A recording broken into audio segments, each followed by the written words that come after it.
Bun venit din nou! Harul și binecuvântarea lui Dumnezeu ne sunt aproape și astăzi. Cuvântul lui Dumnezeu încearcă să facă lumină în viața noastră și mai ales în momentele pe care le trăim astăzi. Foarte multă lume are impresia că cuvântul lui Dumnezeu are o formă criptică, cu alte cuvinte, de neînțeles. Și că în momentul când intri într-o biserică, slujba pe care o vei găsi aici are de-a face cu ceva care este complet în afara ta.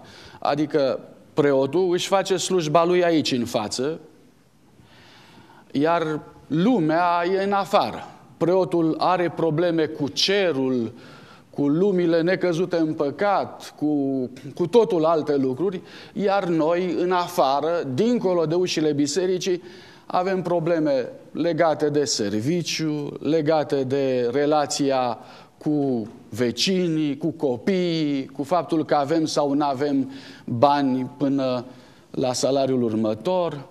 Deci ideea este că ceea ce se întâmplă în biserică nu are nimic de a face cu ceea ce este în afara bisericii. Ceea ce mă uimește foarte mult la Dumnezeu este însă modul în care El conduce istoria cu problemele ei. Modul în care El se apropie de mine ca om, în maniera în care eu înțeleg, în nevoile mele, în dificultățile mele. Așa cum zice David la un moment dat, zice: Doamne, îți mulțumesc, este ceva extraordinar și anume Tu te-ai apropiat de mine în felul oamenilor. Cu alte cuvinte, așa cum înțeleg eu. În momentul acesta aș dori să vă invit, alături de Evanghelie, într-una dintre problemele noastre serioase. Într-una dintre acele compartimente care ne definesc existența noastră ca părinți și relația noastră cu tinerii noștri sau cu copiii noștri.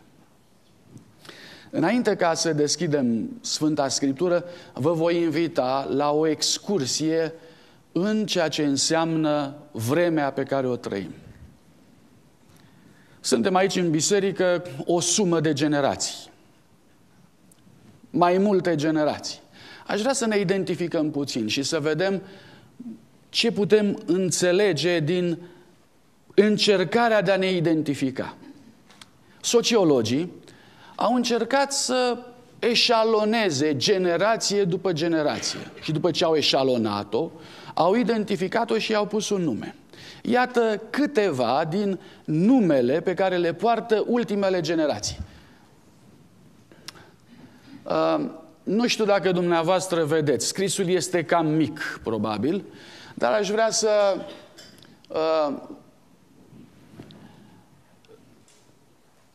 citesc eu și dumneavoastră să mă urmăriți. Tabelul pe care l-am în față ne spune că la ora actuală trăiesc în lumea noastră câteva generații. Spre exemplu, așa numita generație pierdută are 100 și peste 100 de ani. De fapt, ca să fiu mai corect și din respect pentru exactitate, tabelul acesta era undeva în jurul anilor 2000. Deci este vechi de peste 10 ani. Ar trebui să spunem aici că respectivele persoane trăiesc dincolo, 110 ani. Da? Apoi, generația soldaților, generația GI, la anul 2000 aveau 76, între 76 și 99 de ani. Ei au trecut prin primul război mondial, prin timpul prohibiției. Apoi urmează generația celor tăcuți, care aveau la vremea respectivă între 58 și 75. Cred că mai sunt totuși tăcuți printre noi aici. De ce se numește generația tăcută? Generația silent, pentru că ei n-au protestat foarte mult, n-au făcut lucruri extraordinare. Ei au mers și au dus greul lucrurilor într-un mod liniștit și tăcut. Mai departe, generația boomerilor, care fac parte dintr-un moment de explozie, atât în ceea ce privește populația, cât și în ceea ce privește visul american. Da? Ei, la vremea respectivă, erau între 40 și 57. Deci aveau vârsta de 40-57.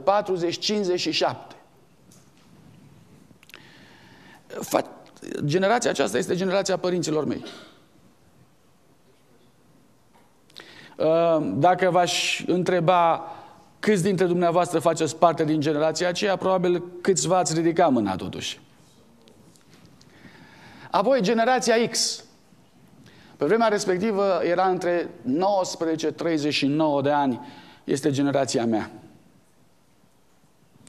Și generația care se năștea sau avea 18 ani în jurul anilor 2000 se numește generația milenială, care au prins începutul de mileniu. Aș vrea să discutăm puțin o generație, și anume generația aceasta de aici. Generația X. De ce credeți dumneavoastră că i s-a pus numele de generație X? X-ul, cum bine știți, reprezintă în algebră și în matematică ce anume? O necunoscută. De ce credeți dumneavoastră că generația mea a fost numită aici generația X?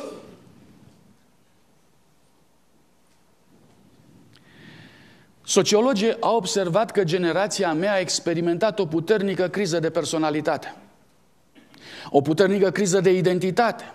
Cu alte cuvinte, generația mea n-a avut o identitate, iertați-mă, foarte puternică, în așa fel încât să știe cine este ea. Întrebați generația mea, cine ești tu? Și generația mea va ridica puțin din număr și va zice, eu știu cine sunt. Nu prea știu cine sunt. Aceasta este ce a observat statistica și sociologia în legătură cu generația mea. Acum, întrebarea mea este dacă eu ca părinte nu am o identitate foarte clară. Vă rog să-mi spuneți cum voi reuși eu să dau copiilor mei o identitate. Ce ziceți? Voi reuși? Generația X fără identitate va forma o generație cum?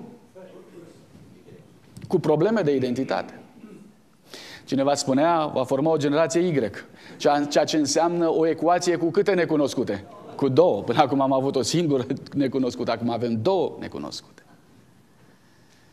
Aș vrea să înțelegem că probabil n-ar trebui să fim foarte atenți la copiii noștri sau la tinerii noștri dacă nu suntem mai atenți la noi înșine. Întâi, pentru a vedea ce anume se trage de la mine înspre copilul meu, ce anume am pus în copilul meu eu, pentru ca să-l pot înțelege mai bine. De fapt, am întâlnit foarte mulți părinți care, fiind confruntați cu probleme de ascultare, de disciplină în cadrul copiilor, și stând de vorbă cu ei, frate, cum e cu băiatul mata? Nu prea calcă a creștin așa. Frate, așa eram și eu. Și care e avantajul de situație? Pe avantajul de situație este că, uite, vezi, eu mi-am revenit. Ok, și el? Păi își va reveni și el. Bun, cum ți-ai revenit, mata? Nici nu știu. Și el cum își va reveni? Habar n-am. Credeți că acest dialog rezolvă problema? Nenorocirea este că dialogul acesta păstrează o dureroasă problematică dintr-o generație într-alta. Eu nu sunt sigur dacă copiii mei își vor reveni pentru că eu mi-am revenit. Mai mult decât atât, pentru faptul că eu mi-am revenit târziu, din cauza asta trebuie să observ că eu n-am puterea să ofer un model copilului meu. Pentru că eu mi-a venit în fire târziu și n-am reușit să-mi formez o identitate foarte clară. Din cauza aceasta, eu nu reușesc să fiu model pentru copilul meu. Eu nu pot să mă duc înaintea lui să-i spun, tată, te rog frumos să fii ca mine.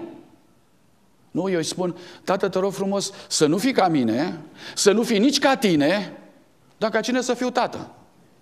Tu trebuie să fii cumva cum altfel, dar nu știu cum. Acesta este efectul generației X. Avem o problemă aici. În general noi spunem, fii ca Domnul. Dar ce se întâmplă? Domnul s-a numit în rugăciunea domnească cum? Cum s-a numit Domnul în rugăciunea domnească? Tatăl nostru. Dacă nu există un exemplu în tata și în mama, nici Dumnezeu nu poate să fie un exemplu foarte apropiat. El va fi un exemplu, El rămâne un exemplu, dar este un exemplu mai îndepărtat. Părinții, tatăl și mama, sunt chemați să coboare pe Dumnezeu în familie, aproape de copiii lor, pentru ca copilul să poată să pună mâna pe un exemplu, să-l pipăie și să spună: acesta este exemplul viu lângă mine. Iar Dumnezeu, Tatăl, este cumva ca și tatăl sau ca mama mea. Când nu există identitate la generația părinte, nu va fi identitate nici la generația fiu sau fiică. Și dacă lucrul acesta va fi, atunci este în întregime minunea lui Dumnezeu. Lauda să fie a Lui.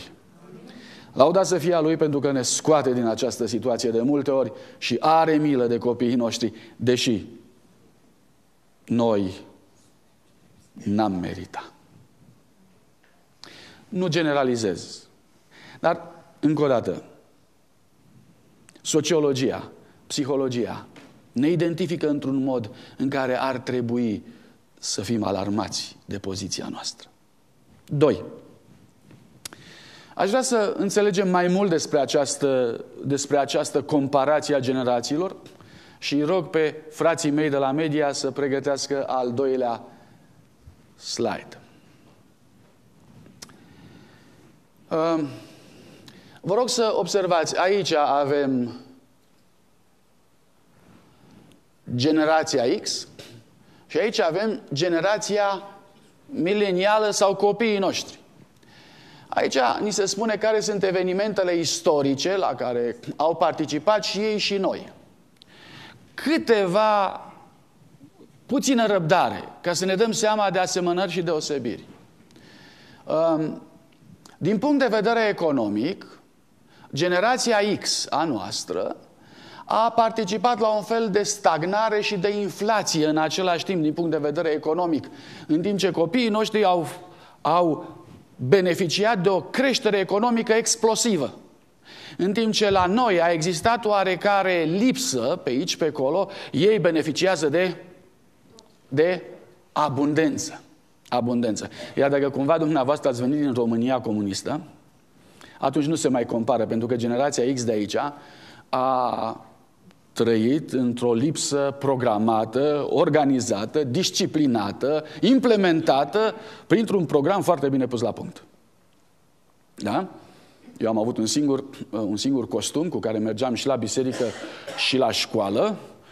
Și când am mers odată într-o excursie, am mers cu costumul acela și au zis colegii mei: bine mă, dar tu altceva n-ai să iei pe tine. Și am zis: eu sunt elevul model și în excursie. În realitate n-aveam altul. Cam aceasta este diferența. Este o diferență foarte mare din punct de vedere economic. Vă așteptați ca copiii din generația milenială să înțeleagă pe părinții lor? Ei spun: aha, la voi. Sigur că da. Pe vremea voastră voi n-aveați. Voi nu știți. Voi...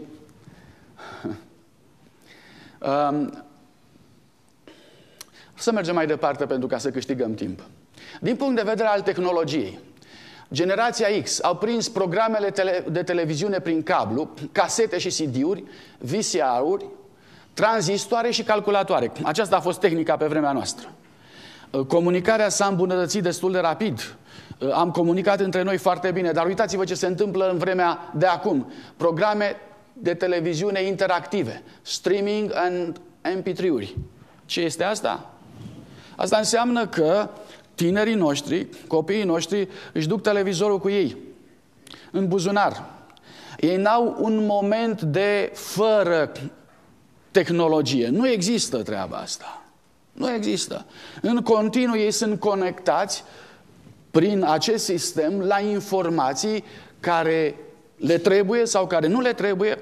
Dar în orice caz, dacă ar trebui să facem calculul cât vorbesc cu părinții sau cât vorbesc cu această informație tehnologică, rezultatele ar fi rușinoase din punctul nostru de vedere. Adică noi suntem pe niciunde.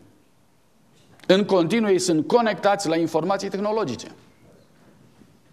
De asemenea, au trăit în epoca microchipsurilor, calculatoare, computere personale. Fiecare, dacă nu are computerul lui personal, se consideră ca fiind extrem de frustrat. El trebuie să aibă viața lui, adresa lui de e-mail, problema lui privată, nu trebuie să intre acolo, pentru că pur și simplu el are viața lui legată de tehnologia pe care o au și pe care o trăiesc.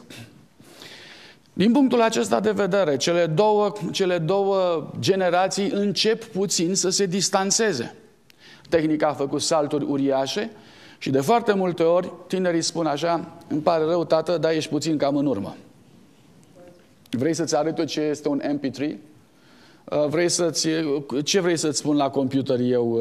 Să te ajut să lucrezi în diferite programe? Nu le enumăr acum.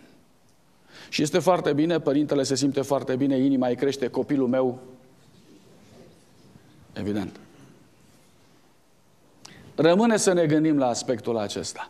Până mai ieri, copiii își făceau locul greu în generația adulților, încercând să învețe de la adulți. Astăzi, vă rog să-mi spuneți, părinții își fac locul greu în generația copiilor, încercând să învețe de la ei. Ceva s-a schimbat. Ceva s-a schimbat. Problema este bună din punct de vedere al informației. Vreau să vă întreb însă din punct de vedere al formării caracterului, al înțelepciunii, al transferului de experiență, al formării relațiilor, cum stăm? Cum stăm? Mama mea a fost instructoare la copii. Unul dintre copiii mici din grupa ei, Dragoș, băiat de pastor, pastorul nostru care era acolo, a fost invitat la rugăciune. Și Dragoș la un moment dat s-a rugat: Doamne Iisuse, vie împărăția noastră, facem ce vrem noi, ne jucăm. Frumos, nu? Frumos, nu? Într-un fel, lumea se deschide în felul acesta în fața copiilor noștri. Părinții sunt în urmă, ei sunt în față. Lumea este a lor, cu capcane și bucurii. Să ne ajute bunul Dumnezeu să le putem fi aproape. Și să-i ajute bunul Dumnezeu pe ei să culeagă doar ceea ce este bun și fericit în viața lor. Să-i ferească de eșecuri. Ne întoarcem din nou la generația noastră. Un pas mai departe. Aș vrea să ne mai uităm puțin aici, din punct de vedere al tehnologiei.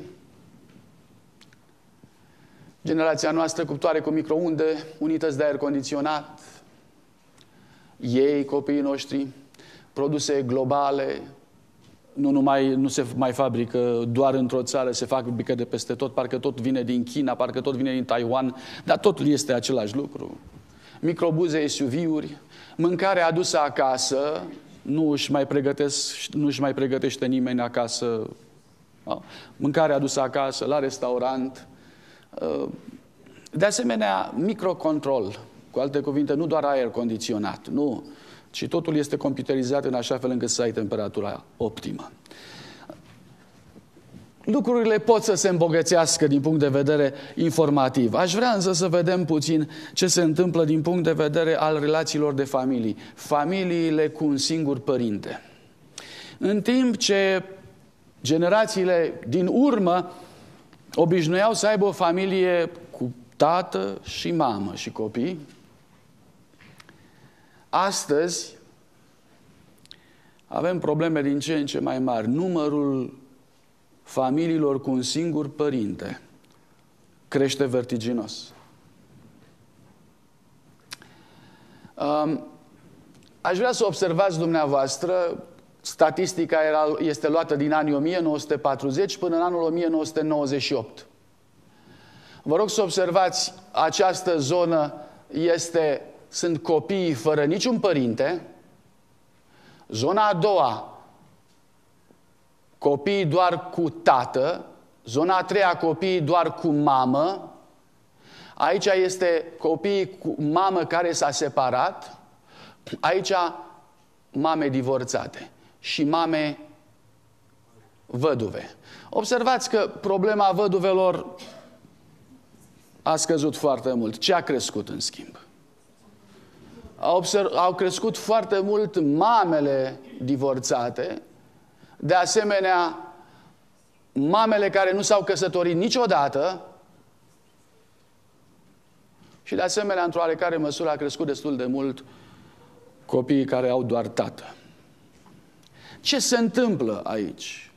Familiile sunt zguduite foarte puternic. În condițiile acestea, vă rog să vă imaginați cum vor crește copiii din generația de acum. Gândiți-vă la nevoile lor și gândiți-vă la ce le oferim noi. Următorul slide, vă rog. Încă o dată, în 1950, mamele văduve erau de 34%, în 1980 11%, 1998 4%. Cele divorțate în 50 22%, în 80 42%, în 98 34%. Cele care nu s-au căsătorit niciodată, în 1950 erau 2%, în 1980 15%, în 1998 40%. Exploziv, fantastic. Ceea ce înseamnă relațiile intime în afara căsătoriei, astfel încât ele nu se vor căsători niciodată. Ceva s-a schimbat. În generația mea, ceva s-a schimbat, dramatic. Uitați-vă puțin la modul acesta de viață și probabil că ar trebui să începem să ne îngrijorăm în legătură cu modelele pe care noi le-am oferit mai departe copiilor noștri, astfel încât să nu putem arăta cu degetul spre ei, pentru că în momentul în care arătăm cu degetul spre ei, trei degete arată spre noi.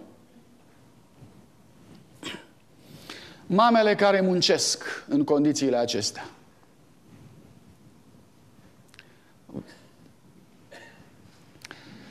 Vă rog să vă uitați, în anii 1968 femeile angajate la lucru erau 28%, iar în anul 1998 vor ajunge la 71%. Iată ceea ce s-a întâmplat. Până în anul 1960, 70% dintre mame stăteau acasă cu copiii lor, le ofereau sufletul, căldura lor, educația lor, mâncarea lor, modelul lor. În anul 1998, 70% nu mai pot să facă lucrul acesta și doar 30% rămân cu copii. Mai departe.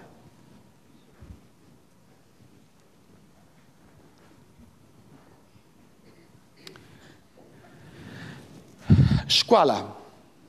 În anii 1970, copiii petreceau la școală 12% din timpul lor. În 1980, 29%. În 1990, 42%. Probabil că astăzi ajungem la peste 50%. Cu alte cuvinte, nici măcar copiii nu mai pot să stea acasă, chiar dacă ar avea mame să-i aștepte, chiar dacă ar fi cineva gata să-i întâmpine cumva.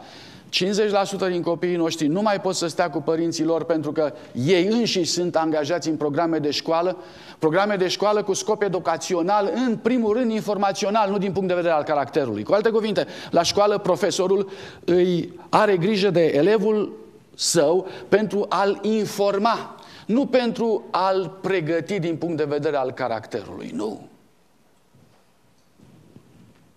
Ce se întâmplă? Cum vedeți viitorul?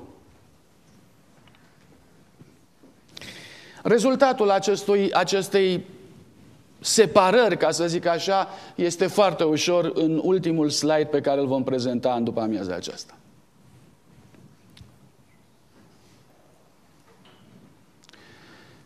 Conflict de percepții. Întrebați părinții care sunt problemele pe care ei le văd în legătură cu copiii lor și ei vor răspunde. Crimă, violență, arme. De unde știți asta? Păi peste tot. Aud că se poartă, copiii se... Așa, mai departe.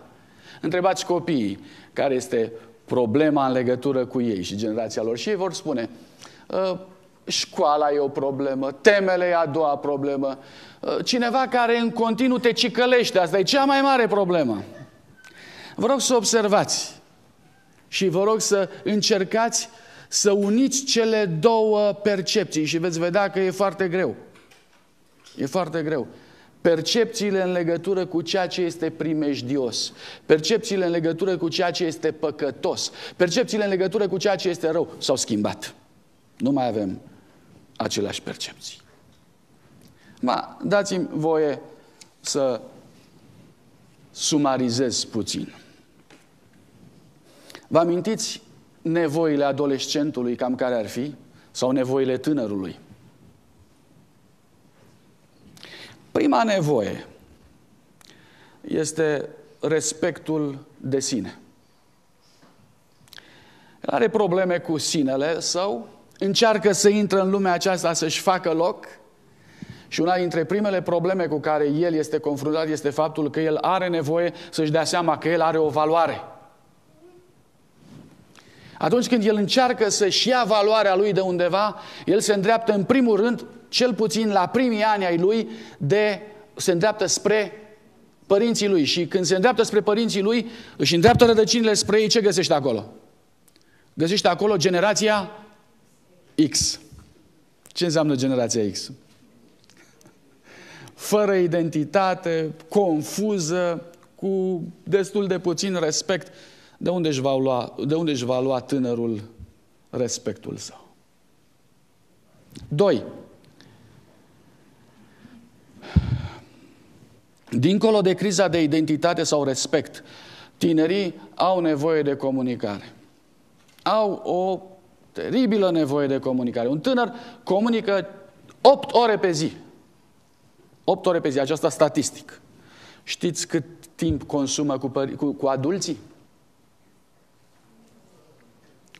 8%. Deci 92% discută între ei. 8% cu adulții, nu cu părinții, cu adulții, eventual profesor, pedagog, pe undeva și părinți. Oare ce discută? În alte părți am observat și în alte studii ale noastre am observat discuții ale tinerilor. WhatsApp, ce e pe acolo?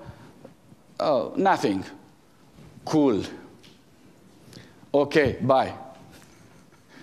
Acestea sunt tipuri de conversație pe care le observăm întotdeauna pe text message, acolo unde tinerii vorbesc foarte scurt. Între ei discută. La ce nivel este altă problemă? Când va trebui să discute cu părintele, cum va discuta? Dacă tânărul te întreabă WhatsApp, ce-i răspunzi? WhatsApp man. Ce-i pe acolo? Ce-i răspunzi? Nevoia de comunicare. Datorită faptului că ei au nevoie atât de mult de comunicare și că noi nu putem răspunde probabil în același termeni, din cauza aceea se îndreaptă spre tehnologie. Ați observat acolo. Sunt toată ziua conectați la cineva cu care poate să vorbească, care poate să-i răspundă sau pe care poate să-l asculte. 3. Nevoile emoționale. Ei au nevoie de dragoste, așa cum ați spus. Au nevoie să se simtă iubiți, au nevoie să se simtă sprijiniți, au nevoie de cineva care să le asigure spatele ca ei să poată să meargă înainte. Statisticile arată că mamele, în schimb, se duc la serviciu. 70%,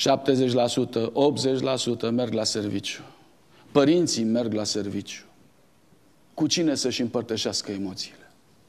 Imaginați-vă că experimentează un eșec. Vine acasă de la școală cu o notă proastă. Un examen căzut. L-a părăsit prietenul sau prietena. Ar trebui să vină acasă. Când vine acasă,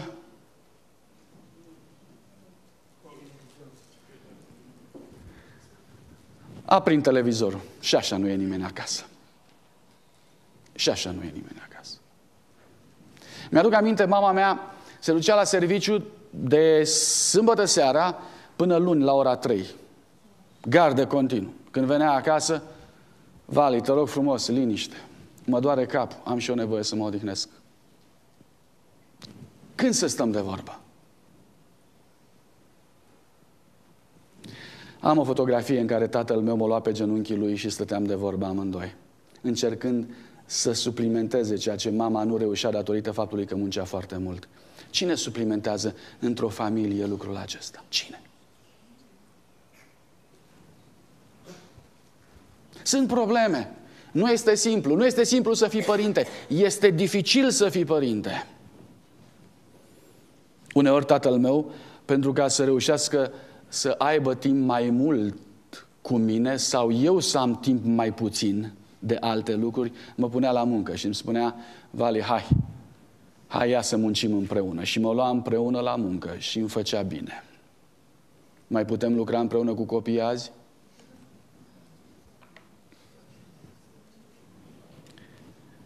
Mă întorc încă puțin la ideea de respect față de sine însuși. Noțiunea aceasta este extrem de importantă. Dumnezeu vrea să întărească în tineri nevoia de respect și ideea de respect. Un tânăr care se respectă nu-și va îngădui să-și calce cuvântul, nu-și va îngădui să-L facă de rușine pe Dumnezeu. Pentru că se respectă pe sine și îl respectă pe Dumnezeu. Cunoaște noțiunea de respect. Respectul, încă o dată, are de-a face cu valoarea mea. Imaginați-vă însă numărul de familii care s-au rupt în două. Divorțurile care strică atât de mult noțiunea de respect în viața unui copil. Copiii cresc dureros de hărțuiți în asemenea situații. Nu vreau să fac pe nimeni să se simtă vinovat. Dacă ai ajuns în situația aceasta, cere putere de la Dumnezeu, înțelepciune de la Dumnezeu, har de la Dumnezeu pentru copiii tăi. Dar vreau să vă spun un lucru celor ce încă aveți familii. Păstrați-vă familia, oricât de greu ar fi. Chiar dacă vă este greu dumneavoastră, păstrați-o pentru cine? Pentru ei. Pentru ca să învețe respectul. Să învețe valoarea lor. Să învețe să crească cu amândouă mâinile echilibrați. Nu unii de stânga sau alții de dreapta. Să crească înconjurați de ambele părți de un tată și de o mamă. Îi veți ajuta enorm. Uneori costă lucrul acesta, uneori costă mult. Plătiți prețul însă. Mai devreme sau mai târziu se va vedea în ei. În final, aș dori să mă opresc aici cu acest survei, cu această privire în stânga și în dreapta, în lumea sau în civilizația sau în generația mea și a copiilor mei. Ajung la o concluzie puțin deranjantă. Societatea, felul meu de a trăi, nu mă ajută să împlinesc nevoile copiilor mei. Corect? Asta e. Nu mă ajută, nu mă sprijină. Eu trebuie să lupt pentru aceasta. Tu trebuie să lupți pentru ca cumva să ieșim în întâmpinarea nevoilor tinerilor care ne-au fost încredințați nouă de Dumnezeu. Pentru că, încă o dată, ar trebui să subliniem lucrul acesta. Ei nu sunt ai noștri. Ei ne-au fost încredințați. Când observăm că nu îndeplinim nevoile copiilor noștri, ce avem de făcut? Sunt două variante clasice, în afară de varianta creștină. Două variante clasice. O variantă care spune așa: asta este. Sunt nemulțumit de el, dar ce pot să fac? Și încet, fiind nemulțumit astăzi, nemulțumit mâine, nemulțumirea erodează, părintele se transformă într-un fel de persoană care pune etichete și începe să spună: copilul meu e obraznic, copilul meu este nemulțumitor, copilul meu este așa, și etichetă după etichetă se așează pe fruntea copilului în așa fel încât până la urmă se creează o prăpastie teribilă datorită nemulțumirii. Asta este o variantă. Cealaltă variantă este ca părintele să zică: nu e chiar așa de rău. Și să încerce să-și ascundă capul în nisip precum struțul. Și să zică: stai puțin că e chiar bine. În ultima vreme, în ciuda tuturor dovezilor, există din ce în ce mai mulți care, cu referire la noua generație, spun: ei sunt o generație extraordinară. Ei vor salva United States. În foarte multe situații părinții spun așa: ce n-am putut face eu, voi face ei. Lasă că se rezolvă din punct de vedere al carierei, rezolvă din punct de vedere al familiei. Eu am avut probleme, dar ei vor duce mai bine. El știe că este inteligent. El știe pentru că. Și în felul acesta ne ascundem capul în nisip și spunem: lucrurile vor fi mai bune. Prăpastie sau autoînșelare? Două variante, niciuna nu funcționează. Vreau să vă întreb ca părinți: ce avem de făcut. Ce avem de făcut.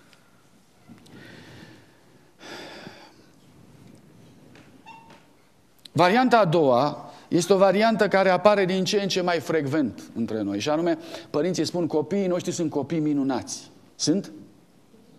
Sunt. Copiii noștri sunt copii extraordinari. Vă rog frumos, vorbiți-le frumos, pentru că ei înșiși sunt frumoși. Aș vrea să fac o trimitere scurtă la cuvântul lui Dumnezeu.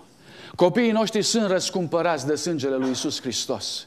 Ei au în ei valoarea și potențialul pe care Domnul Iisus Hristos i-a pus în ei, dar ei sunt chemați la o viață mai înaltă. Ei nu au o viață mai înaltă. Cu alte cuvinte, nu vreau să incriminez pe nimeni, dar prin faptul că sunt copiii mei nu înseamnă că ei sunt deja mai sus, nu. Ei sunt chemați să ducă o viață mai înaltă. Citesc pentru noi toți. Pentru că sunteți agenți liberi morali, dragi tineri, răscumpărați printr-un preț infinit. Dumnezeu vă cheamă să vă afirmați libertatea și să vă angajați puterea dată de Dumnezeu ca oameni liberi ai împărăției lui Dumnezeu. Cartea Solii către tineret, pagina 24. Ca oameni liberi, Dumnezeu vă cheamă, Dumnezeu vă invită, Dumnezeu vă provoacă. Depinde de noi măsura în care ne vom lăsa invitați, chemați, provocați. Probabil că aici ar trebui să dăm o mână de ajutor lui Dumnezeu. O mână de ajutor. Cum? Chemând, provocând, inspirând, fiind alături de copii, fiind alături de ei. Puneți-vă dar o țintă înaltă și luptați cu toate puterile pentru ca să o ajungeți. Aceasta ar trebui să fie modelul de lucru al părinților. Dacă mă întrebați ce ar trebui să facă un părinte, probabil m-aș asocia unui autor de carte de educație creștină care spune așa: în perioada tânără, părinții trebuie să își schimbă rolurile. Să își schimbe rolurile. Cum, Doamne? Simplu. El spune așa: dintr-un părinte protector, dintr-un părinte păzitor care se duce lângă copil, nu face asta, nu face cealaltă. Te rog frumos, mamă, nu ieși cu capul gol în ploaie. De la nivelul acesta, el ar trebui să schimbe rolul și să ajungă la nivelul de părinte, prieten, ghid, confident și model. Nu mai merge în perioada aceasta să-i repeți mereu aceleași vorbe pe care el le știe până când ajungi la cicăleală. Fii prieten, fii ghid, model. Dar pentru asta ai nevoie de ce? Timp. Timp. Dragoste. Și acum a venit vremea să ne întoarcem la Dumnezeu. Tot ceea ce am spus până acum e doar o trecere în scurt circuit prin ceea ce se întâmplă. M-am orientat din nou asupra cărții Genezei datorită faptului că această carte este cartea familiilor. M-am întrebat: Doamne, ai oare cumva vreun model de părinte pentru noi? Vreun model de părinte. Primul gând a fost: modelul de părinte este Tatăl Ceresc. Și am zis: așa e, Doamne, lucrezi așa de frumos cu noi. Noi care suntem încăpățânați, noi care suntem în continuu legați la lumea aceasta, nu 8 ore, mai mult de atât. Noi care vorbim cu Tatăl nostru Ceresc nu 8%, mai puțin decât atât. Noi care avem nevoie emoțională foarte puternică și care totuși acceptăm oarecum să divorțăm de Tatăl nostru Ceresc și nu ne inspirăm din dragostea cerească pe care o avem acolo. Noi, într-adevăr, avem un model extraordinar în Tatăl nostru Ceresc. Dar am zis: Doamne, bine, dar unul pe aici, printre noi, ai putea să-mi dai? Și vă rog să-mi spuneți, la cine ar fi trebuit să mă opresc? Un părinte mai aproape. Avram. Mulțumesc. Avram. Geneza, capitolul 22. Dumnezeu i-a zis: Avrame, ia pe fiul tău, pe singurul tău fiu, pe fiul tău pe care îl iubești. Atât de mult îmi place. Iubirea lui Avram pentru Isaac era atât de cunoscută încât a ajuns până la Dumnezeu. Era atât de mare, era atât de vizibilă încât o știa cerul întreg. Vreau să te întreb, cine cunoaște iubirea ta? Cine o cunoaște? O cunoaște soția? Uneori vorbesc ca un bărbat. Soția se ridică și spune: stai puțin, tu nu-l iubești destul. Eu îl iubesc mai mult ca tine. Și deci te rog frumos să nu te bagi. Pentru că tu nu-l iubești destul de mult, s-ar putea să-l rănești. S-ar putea să nu umbli cu el așa de fin ca mine, pentru că trebuie să umbli cu copilul acesta ca cu oul roșu. Știe soția cât de mult îl iubești? Știe soțul cât de mult îl iubești? Sau o iubești? Știe? Da, copilul știe? E o mare problemă. Vreau să te întreb, copilul tău știe că îl iubești? Poftiți? Speculează. Ghicește. Ce se întâmplă când apare al doilea copil? Ce simte primul copil? Mai ales dacă copilul e mare, dacă e vreo diferență de 5 ani între. Știu eu. Pe el îl iubești, pe ăsta micu. Păi de ce? Păi nu vezi că cu el stai toată ziua. Pe el îl ții în brațe toată ziua. Pe mine mă mai ții în brațe. Pe mine mă pui să merg pe jos. Lui îi dai mâncare toată ziua. Te îngrijești, îi dai din 2 în 2 ore. Mie ai uitat să-mi dai și din 6 în 6 ore. Zici că ești ocupată sau ocupat. Da? Și spune-mi, te rog, pe cine cerți tu cel mai mult? Întreabă cel mare. Nu mă cerți pe mine întotdeauna? De ce nu cerți și pe ăsta micu? Uită că cel mic e în scutece. Nu face decât să plângă. Dar nu contează. Problema este că îl cerți doar pe el.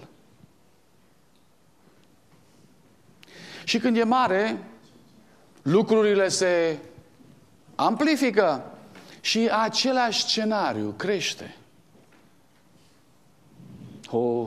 Ismael, ce durere a fost pentru sufletul lui când într-o zi Abraham i-a făcut bagajul și a spus: du-te, rămâne cel mic aici. El moștenește totul după ce lui îi promisese tot.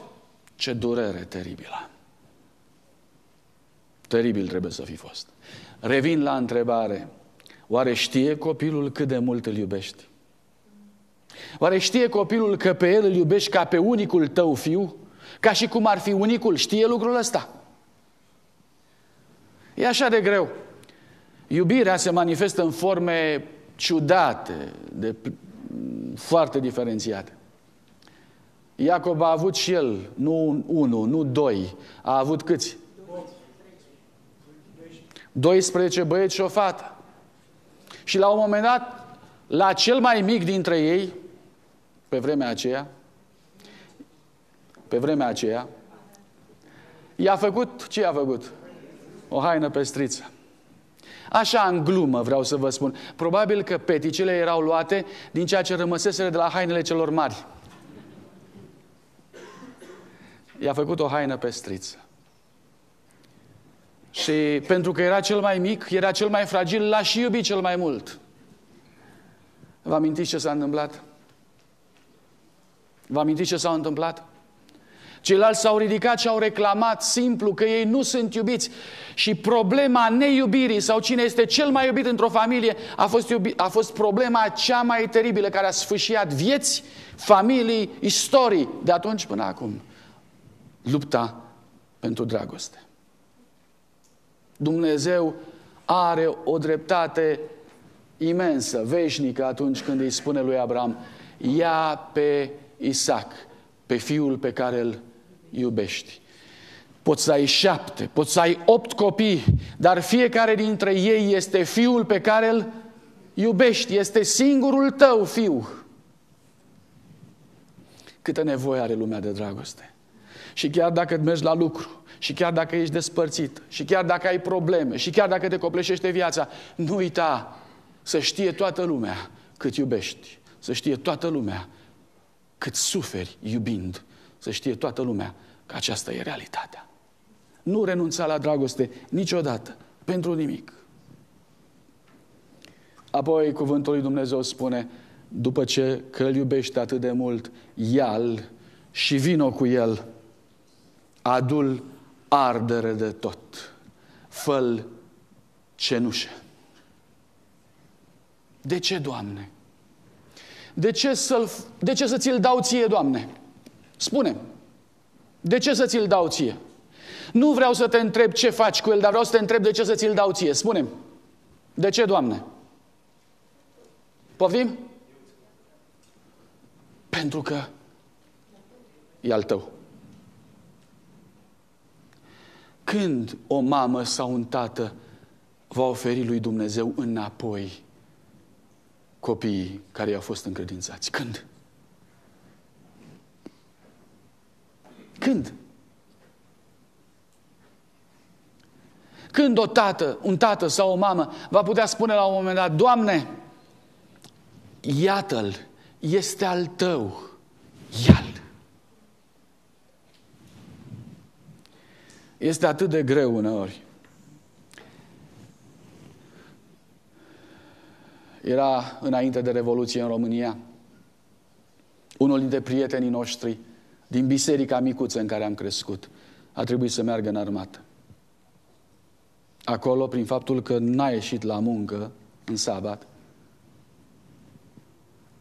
l-au dezbrăcat până la brâu și l-au pus să stea cu mâinile în sus, lângă zidul cazărmii, și în timp ce soldații se întorceau de la instrucție, trebuiau să stea acolo și să se uite la el. Lucrurile au mers din ce în ce mai rău până când tânărul respectiv a fost pe punctul de a fi trimis în tribunalul militar.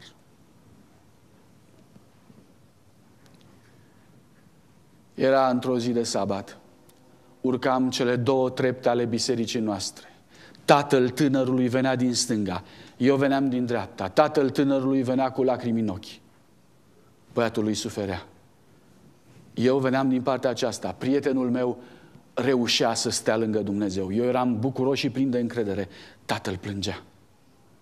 S-a uitat la mine și mi-a spus: știi ce înseamnă să fie fiul tău? Știi ce înseamnă să fie copilul tău?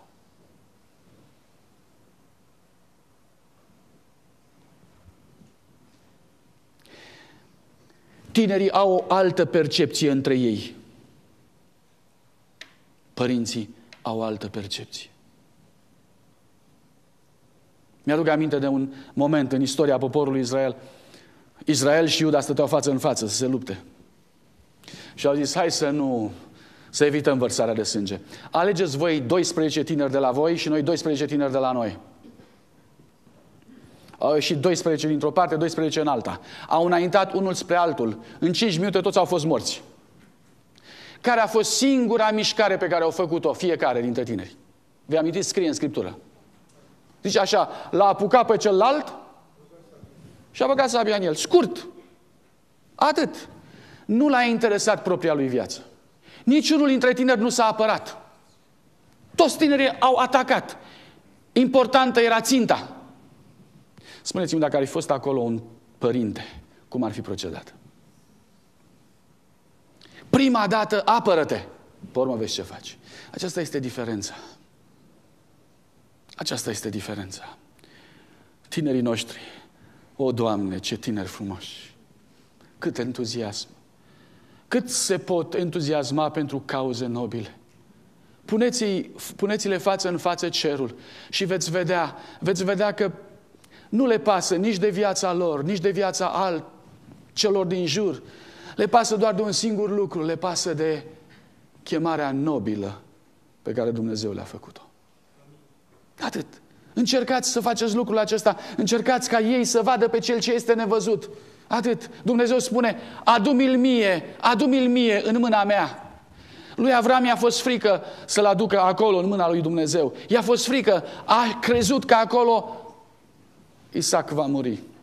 Aceasta era marea experiență. Deși, în altă parte, Apostolul Pavel spune, el credea în învierea morților și credea că Dumnezeu îl va da înapoi. Vreau să vă întreb, indiferent ce s-ar întâmpla cu tânărul sau cu tânăra care vă este fiu sau fiică, credeți că Dumnezeu vi va da înapoi în ziua învierii?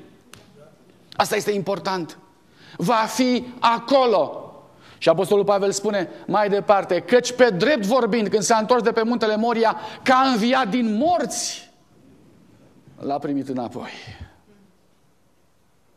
Dar, dragii mei, dacă îi dați în mână lui Dumnezeu pe copilul dumneavoastră, atunci vreau să vă garantez, Dumnezeu va purta de grijă. Așa scrie acolo. Abraham a pus locului aceluia numele Jehova Ire. Domnul va purta de grijă. Domnul a purtat de grijă lui Isaac. Domnul va purta de grijă și tinerilor noștri. Puneți-i în mâna lui cu orice preț. Dumnezeu nu îi va mistui. Dumnezeu a găsit deja un miel de jertfă în locul lor. Berbecele a murit. Ei sunt liberi. Ei sunt liberi. E cel mai frumos lucru. Noi nu putem să-i dăm mare lucru unui copil. Noi nu suntem compatibili cu nevoile lui datorită condițiilor care sunt aici. Dar Dumnezeu ne-a educat într-un model în care Iisus Hristos poate să facă pe un părinte să reverse dragoste, protecție, mântuire, salvare, educație și binecuvântare în casa lui atunci când urmează modelul Domnului Iisus Hristos. Asta este nădejdea. Asta este șansa. Și apoi, mamelor, luați-vă timp pentru ei, pentru copii. Cât de obosiți, cât de obosite sunteți. Taților, fiți modele. Fiți modele puternice pe lângă copiii voștri, ca să aibă pe cine urma. Apoi, nu vă uitați absolut deloc la atacurile pe care le primiți din jur. Faceți din familia dumneavoastră un loc de refugiu unde copiii noștri, împreună cu noi, să vadă pe cel nevăzut. Este privilegiul, este șansa noastră.